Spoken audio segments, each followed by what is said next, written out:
Dizem que o hábito faz o monge, mas no mundo em que vivemos hoje, o hábito define quem merece respeito e quem merece ser jogado na sarjeta. As pessoas esqueceram que o verdadeiro valor de um ser humano não brilha como ouro nem estampa marcas famosas. Ele reside no silêncio, na história que ninguém vê. E foi exatamente isso que aconteceu no restaurante Le Blanc, um lugar onde a empatia era proibida e a aparência era a única lei. Ana sabia disso melhor do que ninguém. Ela era garçonete no Le Blanc há apenas 3 meses, mas pareciam 3 décadas. Naquela noite de terça-feira, o restaurante brilhava. Lustres de cristal, talheres de prata e o cheiro de dinheiro no ar. Mas Ana estava por um fio. Enquanto ela alinhava meticulosamente os guardanapos na mesa 7, sentiu uma respiração pesada em seu pescoço.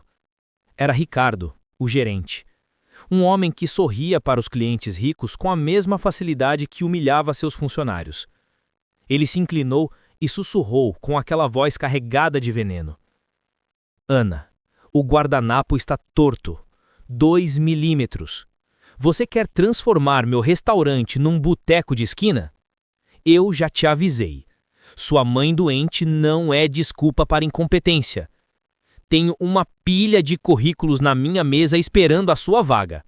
Mais um erro e você está na rua. Ana engoliu o choro. Ela precisava daquele emprego. O salário era a única coisa que pagava os remédios caros da mãe. Ela apenas baixou a cabeça e sussurrou um sim, senhor, sentindo-se pequena, quase invisível. Foi nesse momento de tensão que o sino da porta tocou. O som, geralmente alegre, daquela vez anunciou um silêncio constrangedor no salão. Não era um político nem uma celebridade.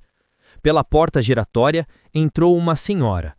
Ela era baixinha, de traços orientais marcantes, o rosto desenhado por rugas profundas de quem já viveu muito. Mas o que chocou o restaurante não foi sua idade. Foi sua aparência. Ela vestia um casaco de lã surrado, desbotado pelo tempo, e abraçava-o na bolsa de tecido simples contra o peito, como se protegesse a própria vida.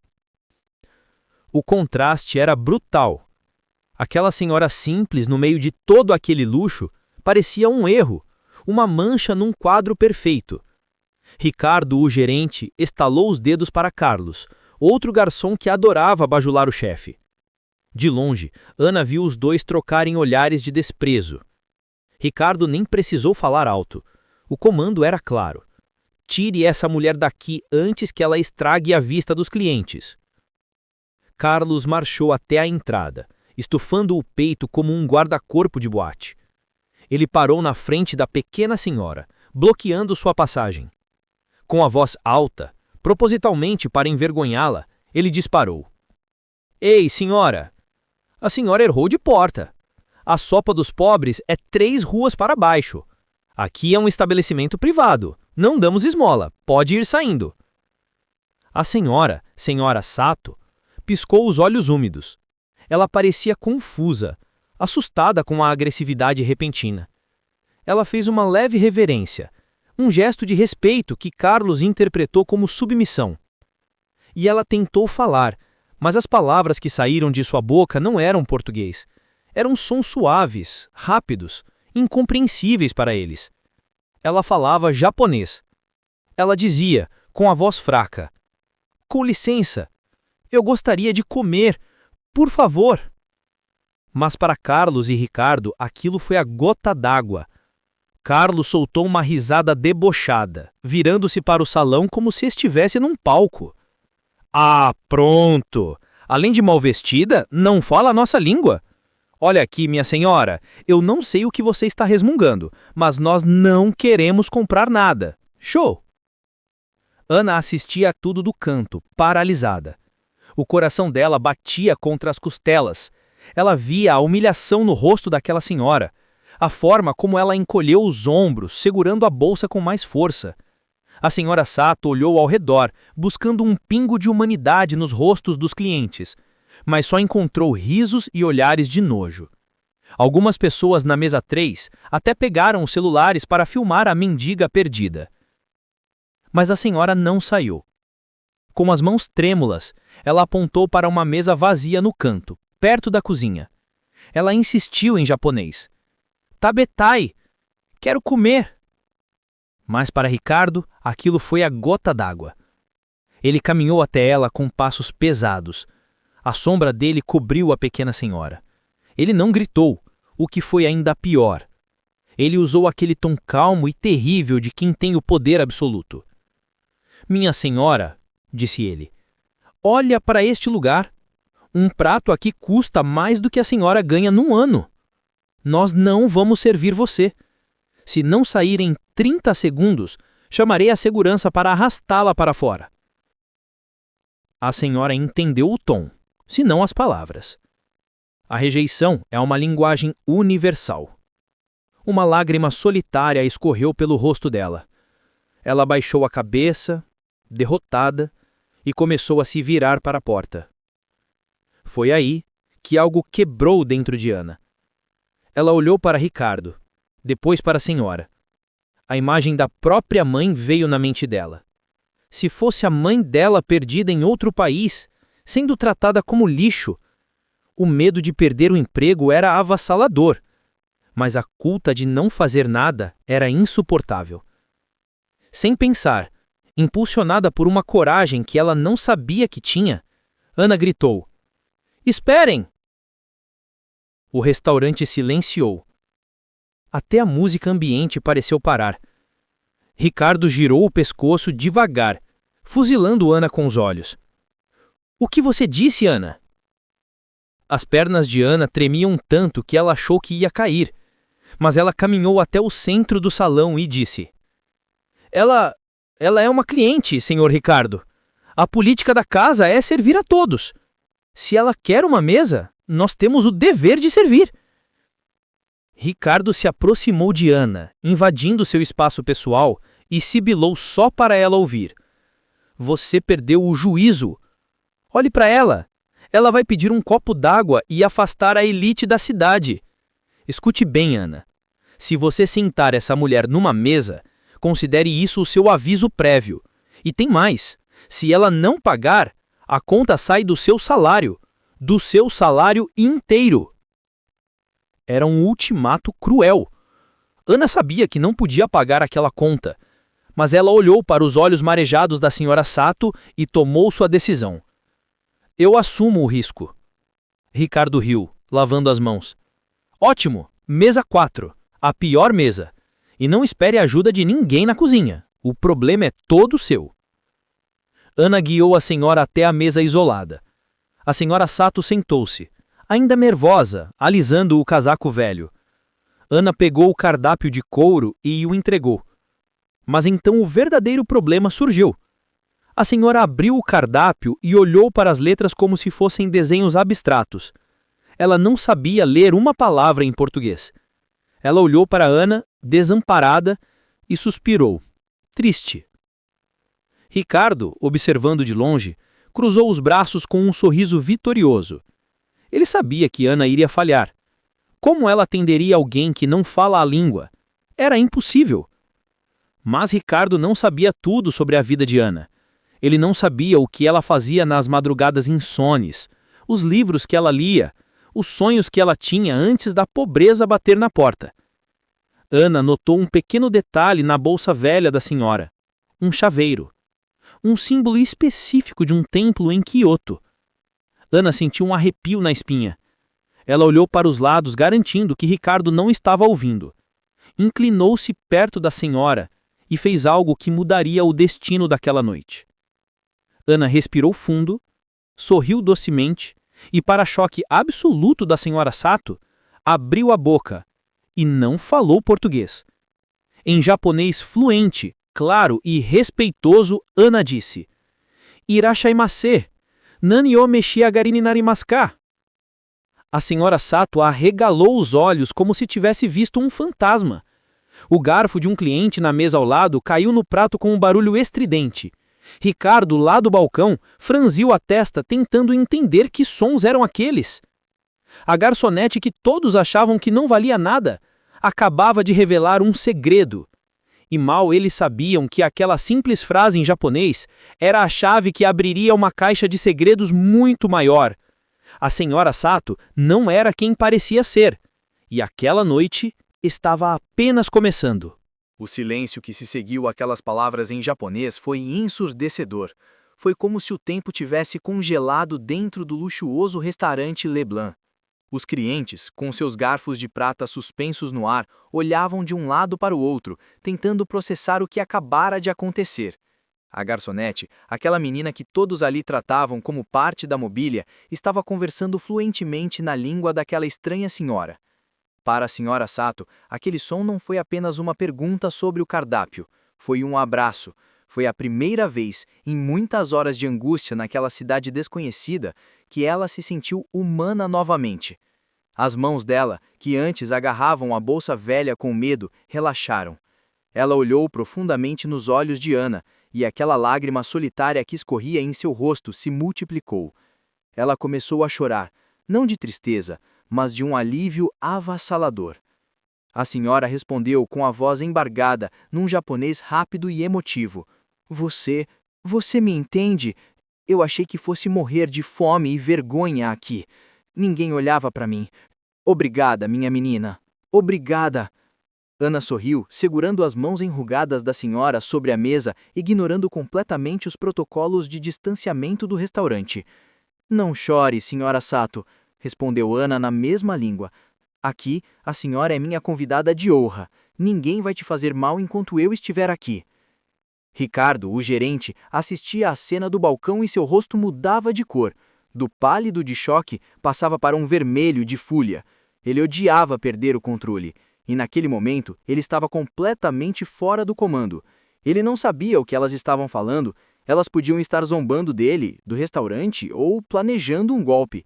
A barreira da língua o deixava paranoico. Ele marchou até a mesa, seus sapatos de couro italiano batendo com força no piso de mármore, quebrando a bolha mágica que se formara entre as duas. Chega! Ele sibilou, puxando o braço de Ana com força.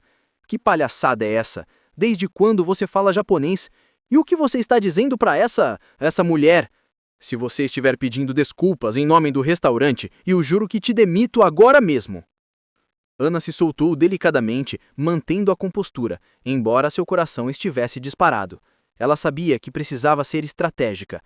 Senhor Ricardo, disse ela, voltando ao português, eu estudei japonês sozinha, à noite, durante 3 anos. Era meu sonho viajar, antes da minha mãe adoecer. Eu só perguntei o que ela queria comer. Ela vai pedir o prato mais simples. Ela tem dinheiro, senhor. Eu sinto isso. Ricardo bufou, olhando com nojo para a senhora Sato. Dinheiro? Olha para a roupa dela, Ana. Isso é trapo de feira. Mas tudo bem. Se ela vai pedir, anote logo. Mas escute bem. Peça o pagamento antecipado. Não vou mandar a cozinha ligar o fogo sem ver a cor do dinheiro. Era uma humilhação extra. Num restaurante daquele nível, pedir pagamento antecipado era o cúmulo da ofensa. Mas Ana assentiu. Ela não tinha escolha. Ela voltou-se para a senhora Sato e, com todo o tato do mundo, explicou a situação em japonês, inventando uma desculpa suave para não magoar a senhora. Disse que era uma nova política do sistema. A senhora Sato, com a sabedoria de quem já viveu muito, entendeu exatamente o que estava acontecendo.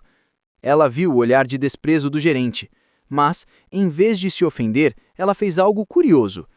Ela abriu um sorriso enigmático, um sorriso que não combinava com a fragilidade que ela aparentava minutos atrás. Com movimentos lentos, ela abriu a bolsa de tecido velha. Ricardo esticou o pescoço, esperando ver moedas contadas ou notas amassadas e sujas. Ele já estava pronto para rir e expulsá-la quando o dinheiro não fosse suficiente. Mas a senhora Sato não tirou o dinheiro. Ela tirou um envelope de veludo preto. De dentro dele, ela puxou um cartão. Não era um cartão de crédito comum. Era um cartão preto, pesado, feito de metal, com detalhes dourados que brilharam sob a luz de um lustre de cristal. Não havia números, apenas um nome gravado e um chip. Ricardo paralisou. Ele conhecia cartões de crédito de luxo, afinal, lidava com gente rica todos os dias. Mas aquele ele nunca tinha visto. Parecia algo de outro nível, algo exclusivo demais até para os padrões do Leblanc. A senhora Sato estendeu o cartão para Ana com as duas mãos num gesto de respeito. O prato principal, disse ela em japonês com uma firmeza nova na voz. E um vinho, o melhor que vocês tiverem. Quero brindar a sua gentileza, minha jovem. Ana pegou o cartão, sentindo o peso frio do metal. Ela olhou para Ricardo. O gerente estava confuso, o que era perigoso. A ganância começou a brigar com o preconceito dentro da cabeça dele. Se aquele cartão fosse real, aquela conta seria enorme. A comissão dele seria alta. Passe o cartão, ordenou Ricardo, desconfiado.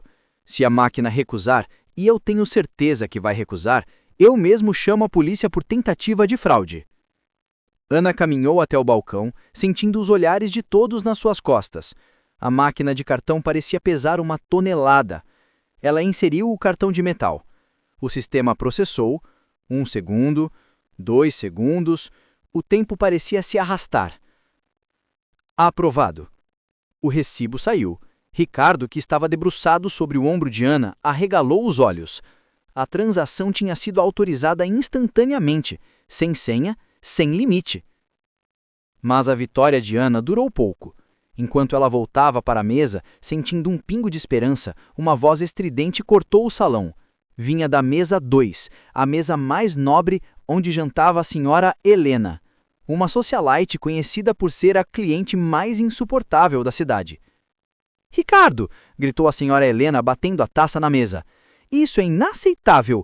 Eu venho aqui para ter um jantar exclusivo e sou obrigada a dividir o ambiente com essa mulher. O cheiro de velho está chegando aqui, e agora essa barulheira em outra língua. Minha cabeça está doendo. Ou você tira essa mulher daqui, ou eu nunca mais piso neste restaurante e levo todos os meus amigos comigo.» O ultimato da cliente rica foi o gatilho que o Ricardo precisava para voltar a ser o vilão da história. O dinheiro da senhora Sato podia ser bom, mas a influência da senhora Helena era o pilar do restaurante. Ele tinha que escolher, e ele escolheu o poder local. Ricardo caminhou até a mesa de Ana e da senhora Sato. Ele arrancou o cardápio da mão da japonesa. «Acabou», disse ele seco. «O cartão passou, mas a casa se reserva o direito de recusar atendimento. A presença dela está incomodando os clientes VIPs. Devolva o cartão, cancele a compra. Quero ela fora daqui, agora.» Ana sentiu o sangue ferver. «Mas ela pagou. O senhor viu. Isso é crime.» «Crime é eu perder os meus melhores clientes por causa da sua teimosia!» Ele gritou, perdendo a postura. Ele se virou para a senhora Sato e apontou para a porta, fazendo gestos grosseiros de rua. A senhora Sato não se moveu. Ela olhou para a senhora Helena, a mulher rica que gritava, depois olhou para Ricardo. E então a transformação aconteceu. A velhinha assustada desapareceu completamente. Ela endireitou a coluna. A postura dela mudou. O olhar dela ficou afiado, penetrante, autoritário. Ela disse algo em japonês para Ana, mas dessa vez o tom não era de conversa. Era uma ordem de alguém que estava acostumada a comandar exércitos ou impérios. Ana regalou os olhos ao traduzir mentalmente o que a senhora tinha dito. Ela olhou para Ricardo, pálida. «O que ela disse?» perguntou Ricardo, sentindo um arrepio estranho na espinha ao ver a mudança de atitude da velha senhora. Ana engoliu seco e respondeu. «Ela disse que não vai sair e ela disse para o senhor preparar a cozinha, porque ela quer falar com o dono do restaurante. E ela disse que conhece ele muito bem.» Ricardo soltou uma gargalhada nervosa. «O dono? O senhor Albuquerque. Ele mora na Europa. Ninguém fala com ele há meses. Essa velha está delirando.» Foi nesse momento que o celular de Ricardo, no bolso do paletó, começou a tocar. Ele puxou o aparelho, irritado, pronto para desligar. Mas quando ele olhou para o visor, a cor sumiu do seu rosto. Ele quase deixou o telefone cair. O nome na tela era Sr. Albuquerque Pessoal. Todos olharam para Ricardo. O telefone tocava, ecoando no salão silencioso, como uma bomba relógio prestes a explodir. A senhora Sato, sentada calmamente, tomou um gole de água e sorriu para Ana. O jogo tinha virado, mas ninguém Nem mesmo Ana imaginava o tamanho da tempestade que estava do outro lado daquela linha. O toque do celular ecoava no salão como um alarme de incêndio. Ricardo olhava para a tela, paralisado. Senhor Albuquerque, o dono da rede de restaurantes LeBlanc, o homem que nunca, jamais ligava para um gerente no meio do expediente, a menos que uma catástrofe tivesse acontecendo. Com as mãos trêmulas e suadas, Ricardo deslizou o dedo pela tela. Ele tentou colocar sua melhor voz profissional, mas o que saiu foi um sussurro estrangulado. Alô, senhor Albuquerque, que honra! Ele não conseguiu terminar a frase. A voz do outro lado da linha não estava calma. Pelo contrário, era um grito tão alto que Ana, parada a 2 metros de distância, conseguiu ouvir o zumbido da fúria saindo pelo alto-falante. Ricardo, pare de falar e olhe para a câmera de segurança acima do bar. Agora! Ricardo obedeceu instintivamente. Ele olhou para o canto do teto. A pequena luz vermelha da câmera piscava lentamente, como um olho que tudo vê. O dono não estava na Europa descansando. Ele estava assistindo a tudo. Você tem 30 segundos, continuou a voz de Sr. Albuquerque, para me explicar por que a Madame Sato, a mulher que financiou meu primeiro restaurante há 40 anos, está sendo tratada como uma indigente no meu estabelecimento. Você tem ideia do que acabou de fazer, seu imbecil? O mundo de Ricardo desabou. O chão de mármore pareceu desaparecer sob seus pés. Aquela senhora, aquela mulher de roupas velhas, ela não era apenas rica, ela era a razão pela qual aquele restaurante existia. Ricardo gaguejou, tentando encontrar uma saída, uma mentira, qualquer coisa. Senhor, houve um mal-entendido. Ela parecia perdida. Nós estamos seguindo o protocolo de vestimenta. Protocolo? O único protocolo que me interessa é o respeito. Se ela sair desse restaurante insatisfeita, Ricardo, você não perde apenas o emprego. Eu vou garantir que você nunca mais gerencie nenhuma barraca de cachorro-quente nesta cidade. Arrume essa bagunça. Agora! A ligação caiu. O silêncio voltou ao restaurante, mas agora ele tinha um peso diferente. O medo. Ricardo olhou para a senhora Sato. Ela continuava sentada, impassível, tomando pequenos goles de água como se nada estivesse acontecendo. Ana, ao lado dela, percebeu a mudança na cor do rosto do chefe. Ele estava pálido como um papel. Mas a arrogância é uma doença difícil de curar. Ricardo estava encurralado. De um lado, o dono furioso. Do outro, a senhora Helena, a cliente VIP que ainda esperava que ele expulsasse a velha. Se ele mudasse de atitude agora, seria humilhado na frente de todos. O orgulho de Ricardo falou mais alto que a razão. Ele precisava encontrar um jeito de sair por cima. Ele caminhou até a mesa, limpando o suor da testa. Ele não conseguia pedir desculpas. Não ele. Ana, disse ele, com a voz falha. Sirva o vinho. O mais caro, por conta da casa. Ana franziu a testa. Mas, senhor, o senhor disse para expulsá-la. Faça o que eu mando, ele sibilou desesperado. E diga a ela que houve um engano. Mas a senhora Helena, na mesa ao lado, não estava disposta a deixar barato. Ela se levantou, arrastando a cadeira com barulho. Ela era uma mulher acostumada a ter todos os seus caprichos atendidos, e a presença daquela senhora simples estava estragando sua noite perfeita. Ela caminhou até a mesa de Ana, ignorando os apelos silenciosos de Ricardo para que ela se sentasse. Ela parou na frente da senhora Sato, olhou-a de cima para baixo com um sorriso de escárnio e disse, alto o suficiente para todo o restaurante ouvir. Ricardo, você perdeu o controle deste lugar. Se você não tem coragem de tirar o lixo, eu mesma tiro. Escute aqui, minha senhora. Ela se dirigiu à senhora Sato, falando pausadamente como se falasse com uma criança. Nós não queremos você aqui. Você cheira a naftaleno e pobreza. Pegue suas tralhas e volte para o buraco de onde você saiu. Você está estragando o meu jantar. Ana deu um passo à frente, instintivamente para proteger a senhora. Por favor, senhora Helena, não fale assim. Cale a boca, garota, gritou Helena. Você é outra que deveria estar na rua. Uma garçonete que se acha tradutora. Patético. Foi nesse momento que a senhora Sato pousou o copo de água na mesa. O som do vidro batendo na madeira foi suave, mas teve o efeito de um trovão. Ela levantou a cabeça. Seus olhos, antes cansados, agora brilhavam com uma inteligência afiada. Ela olhou para Ana e disse uma frase longa em japonês. O tom não era de raiva, era de pena. Ana ouviu, arregalou os olhos e olhou para a senhora Helena. Ela hesitou. O que ela disse? Exigiu Helena, cruzando os braços. Ela está me xingando? Diga logo! Ana olhou para Ricardo, depois para Helena. Ela respirou fundo. A senhora Sato tinha dado uma ordem. Ela disse, começou Ana, com a voz trêmula. Ela disse que sente muito pela senhora, mas não pelo jantar. Como é? Riu Helena incrédula. Ela disse que a senhora deveria aproveitar bem este jantar, senhora Helena, porque será o último jantar de luxo que a senhora terá por muito tempo. Ela disse que conhece a empresa do seu marido, a construtora Vilela. E ela disse que, como acionista majoritária do banco que financia a construtora, ela sabe de algo que a senhora ainda não sabe. Do que você está falando? Ana traduziu a última parte da mensagem da senhora Sato. Ela disse que o pedido de falência do seu marido foi assinado hoje, às 17 horas, e que todos os cartões de crédito da família, incluindo esse que a senhora ia usar para pagar o jantar, foram bloqueados há exatos 10 minutos. O restaurante inteiro prendeu a respiração. A senhora Helena ficou branca. Ela olhou para a bolsa de marca, depois para o marido, que estava na mesa, cabisbaixo, evitando o olhar dela. O silêncio do marido confirmou tudo. Helena tentou falar, mas a voz não saiu. Ela abriu a bolsa, pegou o celular e viu as notificações do banco. Transação negada. Conta bloqueada.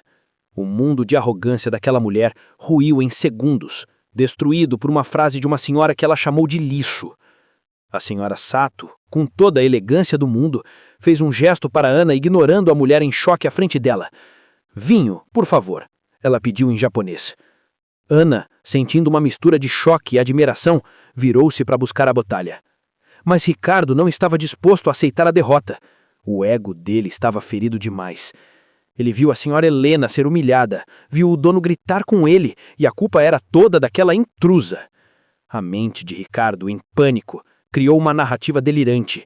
Aquilo não podia ser verdade. Aquela velha não podia ser a Madame Sato. O dono devia estar enganado, vendo pelas câmeras ruins. Aquela mulher era uma impostora, uma atriz, um golpista que roubou o cartão e as informações. Ricardo correu até a porta do restaurante e a trancou. Ele virou-se para o salão com os olhos vidrados de loucura. "Ninguém sai!" gritou Ricardo. "Isso é um golpe! Essa mulher é uma fraudadora! Ela roubou esse cartão! Ela hackeou o sistema! Eu não vou cair nessa!" Ele pegou o radiocomunicador e gritou para a segurança do shopping. "Segurança, venham ao Leblanc agora! Temos uma ladrona aqui! E tragam a polícia!" Ana olhou para Ricardo, assustada. Ele tinha perdido completamente a razão.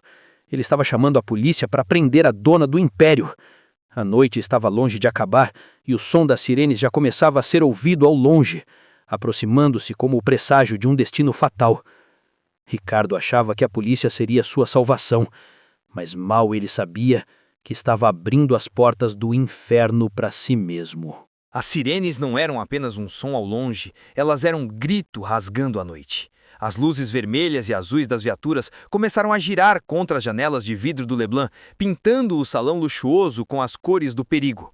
Dentro do restaurante, o pânico era palpável. Os clientes ricos, acostumados a serem intocáveis, cochichavam assustados. Ricardo, o gerente, andava de um lado para o outro como um animal enjaulado. O suor escorria pelo rosto dele, desmanchando a maquiagem perfeita e o penteado impecável. Ele tinha cruzado uma linha. Ele sabia disso. Mas agora, para se salvar, ele precisava transformar a vítima numa vilã. Ele precisava que aquela senhora fosse uma criminosa. Ana estava ao lado da senhora Sato, segurando a mão da idosa. A mão de Ana estava gelada, mas a da senhora Sato estava quente e firme. A senhora japonesa permanecia sentada, com as costas eretas, os olhos fechados, respirando lentamente, como se estivesse meditando num jardim zen, e não no olho de um furacão prestes a destruir tudo. Batidas fortes na porta de vidro. Ricardo correu para abrir. 2 policiais entraram, com as mãos nos coldres, prontos para a ação. O tenente Bastos, um homem corpulento e de cara fechada, tomou a frente. "Quem chamou a viatura? Qual é a emergência?" trovejou o tenente.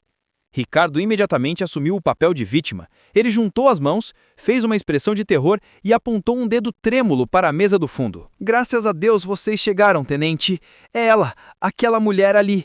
É uma golpista internacional. Ela invadiu nosso sistema, clonou cartões de crédito e está ameaçando os clientes. Ela acabou de hackear a conta bancária da senhora Helena, uma das nossas clientes mais VIPs. A senhora Helena, ainda em choque na mesa ao lado, levantou a cabeça. O rosto borrado de rímel, ela viu nos policiais uma chance de vingança contra a mulher que, na cabeça dela, havia trazido a desgraça para sua família.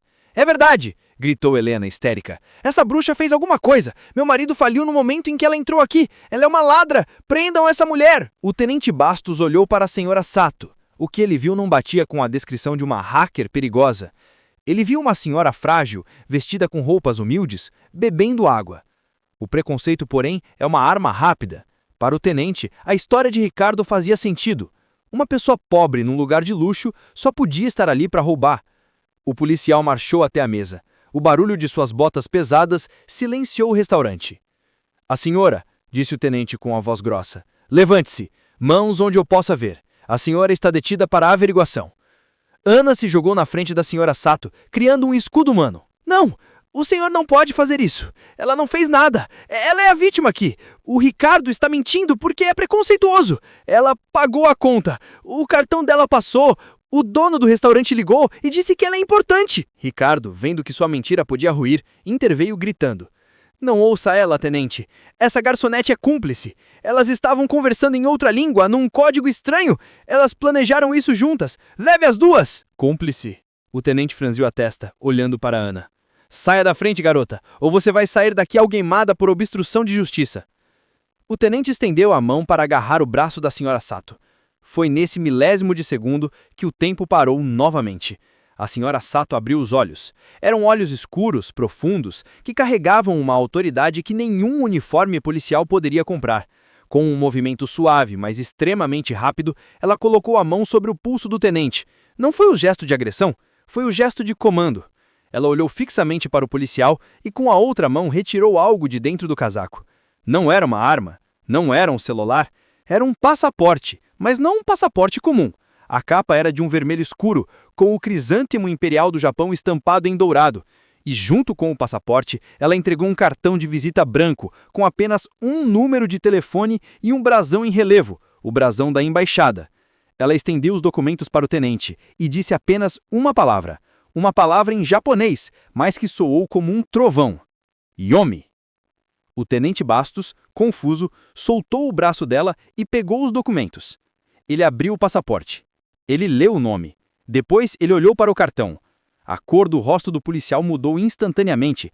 De vermelho de raiva, ele ficou branco como cera. As mãos dele começaram a tremer. Ele olhou para a velhinha pobre, depois para o passaporte, depois para Ricardo. Ricardo, vendo que a mudança de atitude, sorriu nervoso. Viu, tenente? Documento falso, né? Eu sabia. Pode algemar. O tenente se virou lentamente para Ricardo. O olhar do policial não era mais de cumplicidade, era de terror. Cale a boca, Ricardo, sussurrou o tenente. O quê? Engasgou Ricardo. Eu disse cale a boca, gritou o policial, assustando a todos. Você tem ideia de quem é essa mulher? Você tem ideia do que você me fez quase fazer? Ricardo recuou, tropeçando nos próprios pés. Mas ela é só uma... O tenente Bastos se virou para a senhora Sato, endireitou a postura, juntou os calcanhares e, para o choque absoluto de todos no restaurante, prestou uma continência formal e respeitosa. Perdão, Madame Sato. Eu não fui informado da sua visita ao país. Foi um erro terrível da nossa central. A senhora Sato apenas assentiu, com a realidade de uma imperatriz. Ela então apontou para Ana, que estava boquiaberta, e depois apontou para Ricardo. Ela fez um gesto de telefone com a mão, indicando o cartão que o policial segurava. O tenente entendeu. A senhora quer que eu ligue para este número. Agora. Ela assentiu.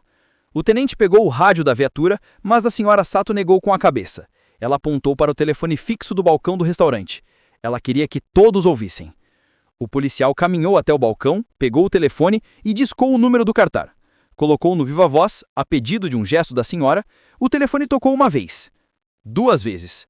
Na terceira vez, uma voz atendeu. Uma voz que fez o sangue de Ricardo congelar nas veias. Não era o dono do restaurante, era uma voz muito mais conhecida. Era a voz que aparecia na televisão todos os dias. A voz do governador do estado. Alô? Aqui é o governador. Quem está falando nessa linha privada? O tenente engoliu seco. Senhor governador, eu estou no restaurante Leblanc. Eu tenho a senhora Sato aqui. E, bem, senhor, houve um incidente diplomático grave.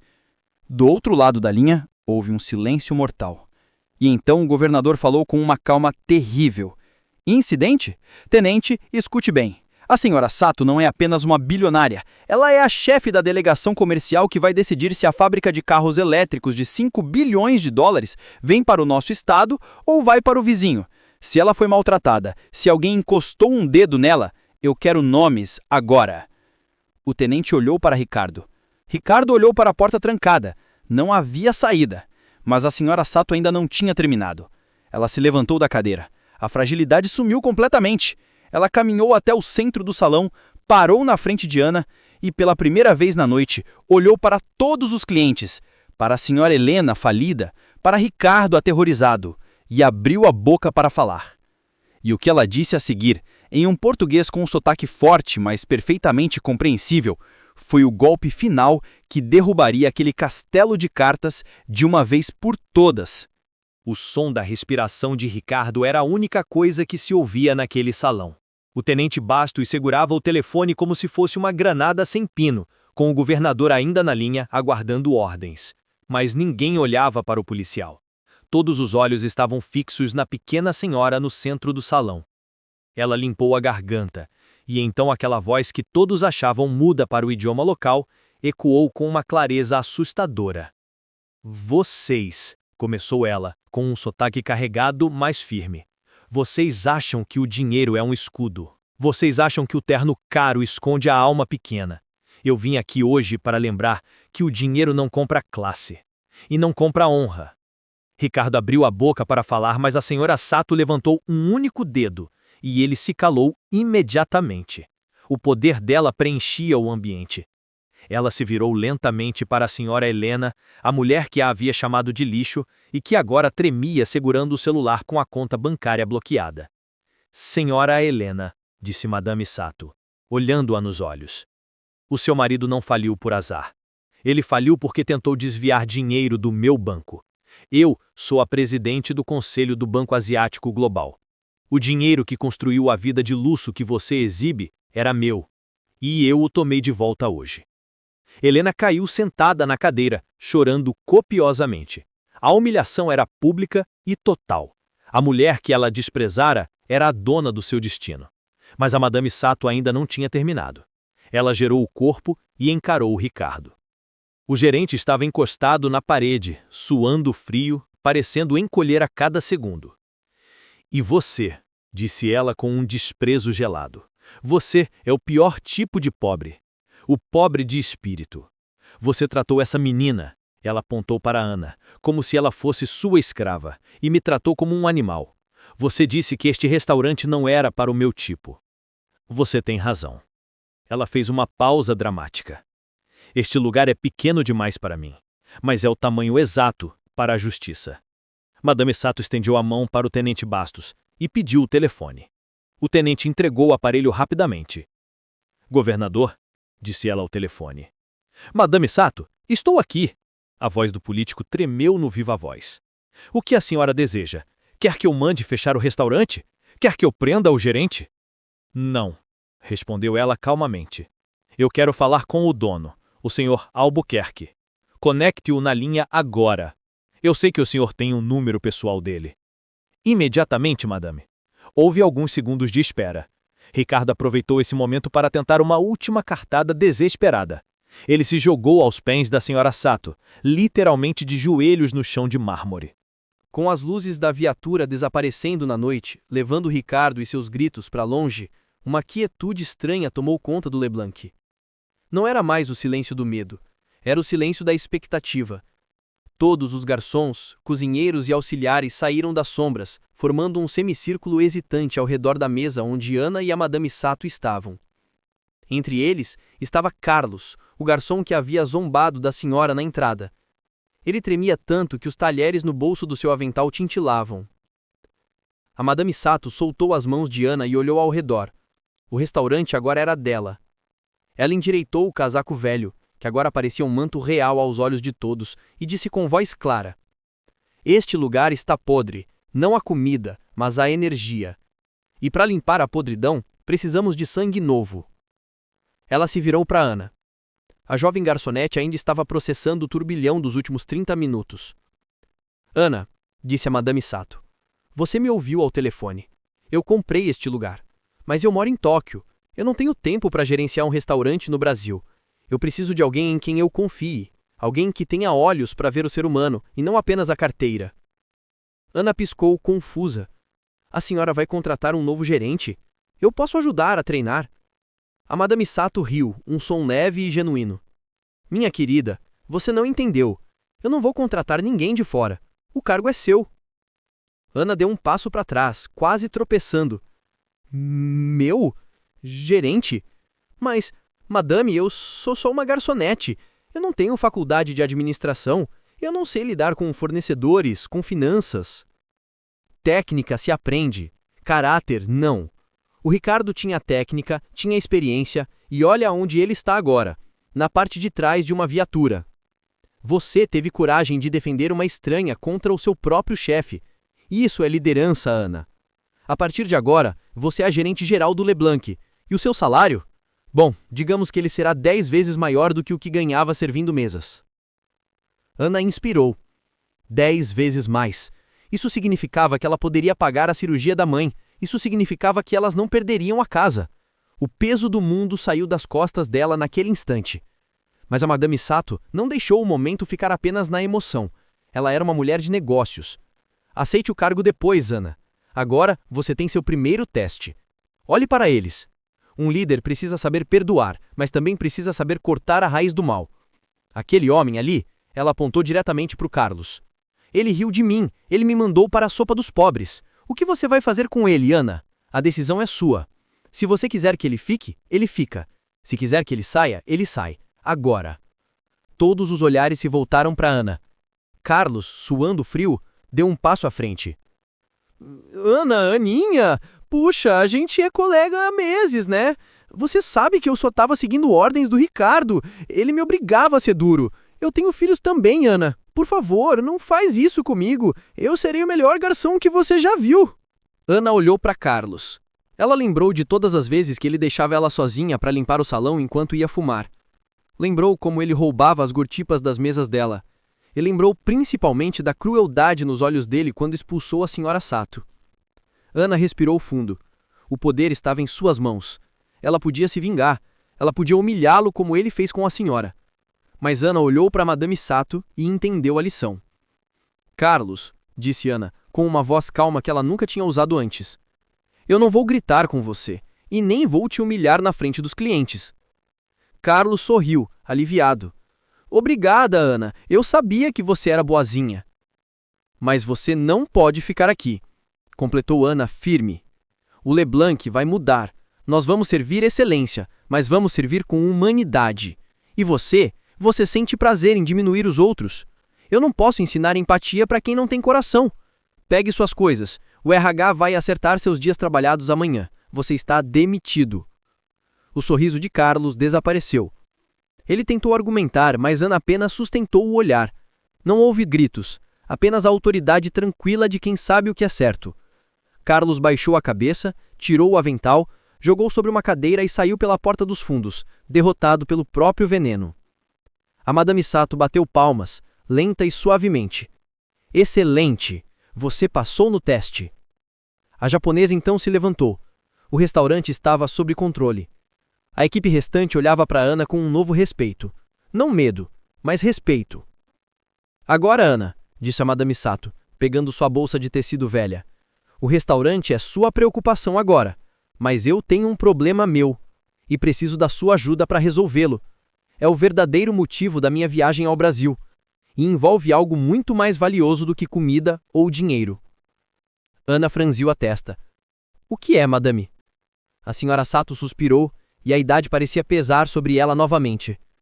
"Eu vim procurar alguém que desapareceu da minha vida há 30 anos. Alguém que eu abandonei quando escolhi o dinheiro em vez do amor. E eu tenho uma pista de que essa pessoa está nesta cidade, talvez muito mais perto do que imaginamos. Ela tirou de dentro da bolsa uma fotografia antiga, em preto e branco. Nela havia uma jovem Madame Sato segurando um bebê. Eu vim encontrar meu filho, Ana, e eu preciso que você me leve a este endereço agora. Ana pegou a foto e olhou o verso, onde havia um endereço escrito à mão. Quando Ana leu o nome da rua e o número, o sangue dela gelou. O papel tremeu em suas mãos. Madame, sussurrou Ana com a voz falhando. Este endereço é o antigo orfanato Santa Clara, onde a minha mãe trabalhava como cozinheira antes de adoecer. A coincidência era forte demais para ser apenas acaso. O destino estava tecendo uma teia complexa. A sua mãe? Os olhos da Madame Sato brilharam com uma intensidade assustadora. Leve-me até ela, Ana. Agora. O tempo está acabando, e eu sinto que as respostas para a minha vida inteira estão nas mãos da sua mãe. Ana tirou o avental. Vamos. O meu carro é velho, mas nos leva até lá. Enquanto saíam do restaurante, deixando para trás o luxo e a confusão, Ana sentia que a verdadeira história não era sobre o restaurante. O restaurante foi apenas o palco. O verdadeiro drama estava prestes a começar, numa casa humilde na periferia da cidade, onde segredos de 30 anos estavam para ser desenterrados. O carro de Ana, um modelo popular com escapamento barulhento, cortava a cidade, distanciando-se das luzes neon do centro rico. No banco do carona, a mulher mais poderosa do Japão olhava pela janela, vendo a paisagem mudar. Os prédios espelhados deram lugar a casas sem reboco. As ruas asfaltadas viraram paralelepípedos irregulares. O silêncio dentro do carro era pesado. Ana dirigia com as mãos suadas no volante. Ela estava levando a dona do seu emprego para dentro de sua realidade nua e crua. É aqui, madame, disse Ana, estacionando em frente a uma casa simples de portão enferrujado, mas com um pequeno jardim bem cuidado, cheio de flores bico de papagaio. Madame Sato saiu do carro. Seus sapatos caros pisaram no chão de terra batida da entrada. Ela não demonstrou nojo, nem medo. Ela parecia estar em transe, guiada apenas por aquele endereço escrito no verso de uma foto de 30 anos atrás. Ao entrarem, o cheiro de remédios e chá de ervas invadiu o nariz delas. A casa era limpa, mas denunciava a luta diária pela sobrevivência. No quarto dos fundos, deitada em uma cama modesta cercada por imagens de santos, estava Dona Maria. A mãe de Ana tossiu, uma tosse seca e dolorosa. Ela abriu os olhos cansados ao ver a filha entrar. Ana, minha filha, chegou cedo. A voz de Maria era um fio. Então, seus olhos se desviaram para a figura parada na porta. A senhora japonesa, com o seu casaco de lã e postura rígida. Dona Maria semicerrou os olhos. A memória, mesmo embaçada pela doença, é um arquivo que o coração nunca apaga. Ela tentou se sentar na cama. Eu conheço a senhora? Perguntou Maria, confusa. Madame Sato se aproximou devagar, como se estivesse entrando em um templo sagrado. Ela tirou a foto da bolsa. A foto em preto e branco dela mesma, jovem, segurando um bebê. Você trabalhou no orfanato Santa Clara? Em 1994? Perguntou Sato, a voz embargada. Dona Maria pegou a foto. As mãos trêmulas da ex-cozinheira alisaram o papel. Uma lágrima escorreu instantaneamente. O pequeno Takeshi? Sussurrou Maria. Meu Deus, o menino do olhar triste. Você é a mãe dele? A mãe que o deixou lá? O clima no quarto ficou gelado. Ana olhou para Madame Sato, chocada. A benfeitora era, na verdade, a mulher que abandonou um filho? Madame Sato caiu de joelhos ao lado da cama. A mulher de ferro desmoronou. Eu não tinha escolha, soluçou a bilionária. Eu era jovem, desonrada pela minha família por ter engravidado de um ocidental. Meu pai ameaçou matar a criança se eu voltasse para o Japão com ela. Eu a deixei no orfanato com a promessa de voltar em 1 ano, assim que eu assumisse o controle da empresa. Mas meu pai queimou meus documentos. Eu fiquei presa no Japão por 10 anos até conseguir o poder que tenho hoje. Quando eu voltei, o orfanato tinha fechado. Os registros sumiram. Você, Maria, sabe onde ele está? Ele está vivo? Dona Maria suspirou, uma mistura de pena e reprovação no olhar. Vivo ele está. Mas aquele menino morreu no dia que você o deixou, senhora. Ele cresceu com raiva, muita raiva. Eu era cozinheira. Eu dava comida extra para ele, tentava dar carinho, mas ele recusava. Ele dizia que o amor era uma fraqueza. Ele dizia que a mãe dele o abandonou porque ele era pobre e inútil. Ana sentiu um aperto no peito. Aquela descrição soava familiar. Madame Sato segurou a mão de Maria. Aonde ele está? Eu preciso explicar. Eu preciso pedir perdão. Eu tenho todo o dinheiro do mundo agora a dar a ele. Maria balançou a cabeça negativamente. Ele não quer seu amor, senhora. Ele quer o que a senhora tem. Poder. Ele fugiu do orfanato aos 16 anos. Ele jurou que nunca mais seria humilhado. Ele mudou de nome. Ele dizia que o nome japonês dele era uma marca de vergonha. Ele queria ser um cavalheiro, um homem rico. Qual o nome dele agora? Perguntou Sato, desesperada. Por favor, me diga. Maria olhou para Ana, um olhar de tristeza profunda. Ana, minha filha, você conhece ele. Você trabalha para ele todos os dias. Ana congelou. O sangue sumiu do seu rosto.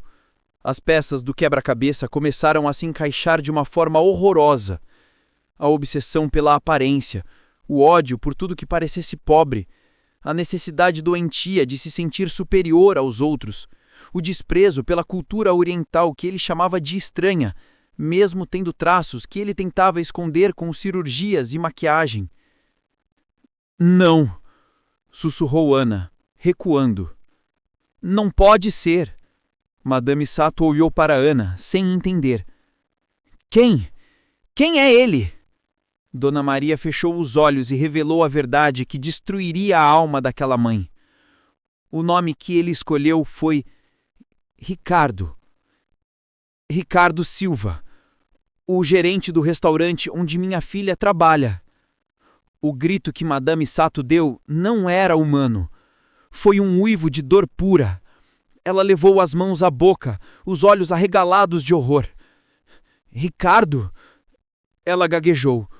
O homem que eu acabei de humilhar, o homem que eu mandei prender, o homem que estava de joelhos me pedindo piedade, era o meu filho. A ironia do destino era cruel demais. Ela tinha cruzado oceanos para salvar seu filho, e no momento em que o encontrou, ela foi o instrumento da sua destruição final. Ela viu nos olhos de Ricardo a ganância e a maldade, mas não viu que aquilo era o reflexo do abandono que ela mesma provocou. Ela criou o monstro, e agora ela havia enjaulado a criatura. Ana estava encostada na parede, chorando. O carrasco dela era, na verdade, a maior vítima daquela história. Ricardo não odiava Ana porque ela era pobre. Ele odiava Ana porque ela lembrava a ele de onde ele veio. Madame Sato levantou-se num salto, a energia do desespero tomando conta do seu corpo idoso. Eu preciso ir à delegacia, agora! Ele não pode ficar preso. Eu tenho que tirá-lo de lá antes que ele seja transferido para o presídio. Mas o destino, meus amigos, é um roteirista que adora reviravoltas finais. Enquanto elas corriam para a porta, o celular de Ana tocou. Era Carlos, o garçom demitido. Ele estava ligando insistentemente. Ana atendeu, correndo para o carro. O que foi, Carlos? Me deixe em paz. A voz de Carlos do outro lado estava histérica, ofegante. Ana, liga à TV, liga ao rádio, qualquer coisa. O Ricardo! Meu Deus, o Ricardo! O que aconteceu com ele? Gritou Ana entrando no carro com a Madame Sato. A viatura! Ele tentou fugir, Ana. Ele estava louco, gritando que a mãe dele ia vir buscá-lo, que ele era rico. Ele tentou pegar a arma do policial dentro do carro em movimento. O carro capotou na ponte. Caiu no rio. Ana deixou o celular cair no colo. O som da chamada ainda ativa ecoava a voz de Carlos gritando: Alô? Alô? Madame Sato olhou para Ana. Ela não precisou ouvir as palavras. A expressão no rosto da garota dizia tudo. A bilionária japonesa, a mulher que podia comprar países, acabava de descobrir que todo o ouro do mundo não paga o preço de 1 segundo de atraso. O corredor do hospital geral cheirava a éter e desespero. Ana e Madame Sato estavam sentadas naquelas cadeiras de plástico duro há 4 horas. A mulher mais rica do Japão não parecia uma bilionária naquele momento. Ela parecia apenas uma mãe, curvada pelo peso de 30 anos de culpa, rezando para deuses que ela havia esquecido. A porta da UTI se abriu. Um médico, com um avental manchado de sangue, caminhou até elas. Ele tirou os óculos e suspirou. Ana levantou-se num pulo. Doutor, como ele está? O médico olhou para Ana, depois para a senhora japonesa. Ele teve muita sorte, ou talvez não fosse a hora dele. O carro afundou, mas os policiais conseguiram tirá-lo a tempo. Ele sofreu fraturas múltiplas e ficou 5 minutos sem oxigênio. Ele acordou agora, mas a situação é delicada. Ele está chamando por alguém. Ele grita que é rico, que a mãe dele veio buscá-lo. Madame Sato se levantou. As pernas tremiam, mas o espírito era de aço. Eu sou a mãe dele. Eu quero vê-lo. O médico hesitou, mas assentiu. Ao entrarem no quarto, a cena era de partir o coração. Ricardo, o homem que desfilava ternos italianos e arrogância, estava coberto de faixas, tubos e fios. O rosto, ante sua maior vaidade, estava inchado e irreconhecível. Ele olhava para o teto, lágrimas escorrendo pelo canto dos olhos. Ao ouvir a porta se fechar, Ricardo virou o pescoço com dificuldade. Ele viu Ana. E viu a velha senhora que ele mandou prender. O monitor cardíaco acelerou. Bip, bip, bip. Você! A voz de Ricardo era um chiado rouco. Veio rir de mim? Veio ver o lixo que eu virei? Onde está minha mãe? Eu disse para eles, minha mãe é rica.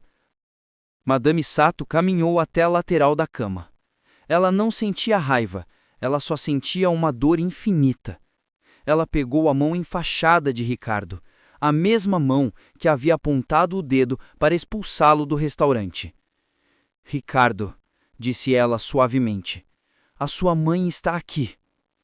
Ricardo tentou rir, mas tossiu. Você? A mendiga japonesa? Não me faça rir, minha mãe é poderosa. Ela vai me tirar daqui e vai acabar com vocês. Então, Madame Sato começou a cantarolar. Não uma música qualquer, mas uma canção de ninar japonesa, antiga, a mesma que ela cantava para ele quando ele era apenas um bebê nos seus braços, antes de ser forçada a deixá-lo no orfanato. Nem cororio, o cororio.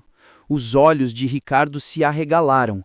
Aquele som, aquela melodia estava enterrada no fundo do subconsciente dele, debaixo de camadas de ódio e trauma. Era a única memória de amor que ele tinha. Ele parou de lutar. O choro dele mudou. Não era mais um choro de raiva, era um choro de criança. Mãe, sussurrou ele incrédulo, é você? Por quê? Por que você me deixou? Para te proteger. Mas eu falhei. Eu te dei a vida, mas não te ensinei a viver. Eu construí um império para te dar, meu filho. O banco, o dinheiro, o poder, tudo era para você. Mas olha o que o ódio fez com a gente. Você me expulsou do seu restaurante sem saber que estava expulsando a sua própria herança. Ricardo fechou os olhos. A verdade caiu sobre ele como uma rocha. A mulher que ele humilhou era a fonte de tudo o que ele sempre desejou. A ironia era cruel, mas necessária. Ele precisou perder tudo: a dignidade, o cargo, a saúde, para finalmente encontrar o que realmente importava. Me perdoa, soluçou Ricardo. Eu sou um monstro. Monstros não pedem perdão, disse Ana aproximando-se da cama e colocando a mão no ombro dele. Monstros não choram. Você só estava perdido, Ricardo, e agora foi encontrado. Pausa de transição temporal. O tom do narrador deve ficar mais leve, esperançoso e conclusivo. 6 meses se passaram daquela noite fatídica. O restaurante Leblanc não existe mais. A placa dourada foi retirada. No lugar, agora existe um letreiro de madeira rústico e acolhedor. Casa Sato e Ana. Não é mais um lugar onde se mede a régua do guardanapo. É um lugar onde a fila dobra o quarteirão, não porque é exclusivo, mas porque a comida tem gosto de alma. Ana, agora sócia proprietária e gerente, corre pelo salão com um sorriso que ilumina o ambiente. Ela conseguiu pagar a cirurgia da mãe dela, Dona Maria, que agora visita o restaurante todos os domingos para provar os pratos novos. E Ricardo? Bom, se você for aos fundos do restaurante, no jardim onde cultivam os temperos frescos, você vai ver um homem em uma cadeira de rodas, com cicatrizes no rosto, cuidando das plantas com uma paciência de monge. Ele não usa mais ternos caros. Ele usa roupas simples. Ele não grita mais com ninguém. Ao lado dele, sempre está a Madame Sato. Ela não voltou para o Japão. Ela percebeu que seu maior investimento não estava na bolsa de valores, mas ali, naquele jardim, ajudando o filho a reaprender a ser humano. Ricardo perdeu o movimento das pernas no acidente, mas dizem que ele nunca andou tão firme na vida quanto agora.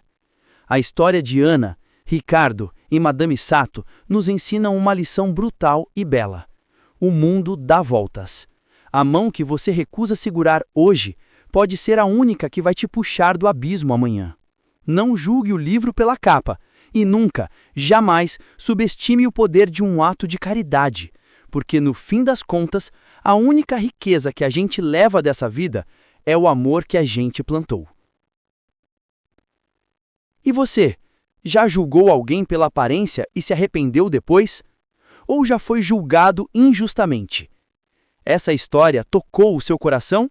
Se sim, eu tenho um pedido especial. Inscreva-se no canal agora. Nós trazemos histórias como essa todos os dias para lembrar você do que realmente importa. Deixe seu like se você acredita no poder do perdão e comenta aqui embaixo: o mundo dá voltas. Eu quero ver quantas pessoas acreditam na lei do retorno. Compartilhe esse vídeo no grupo da família. Talvez alguém precise ouvir essa mensagem hoje. Este é o canal Grandes Histórias e nos vemos na próxima. Fique com Deus.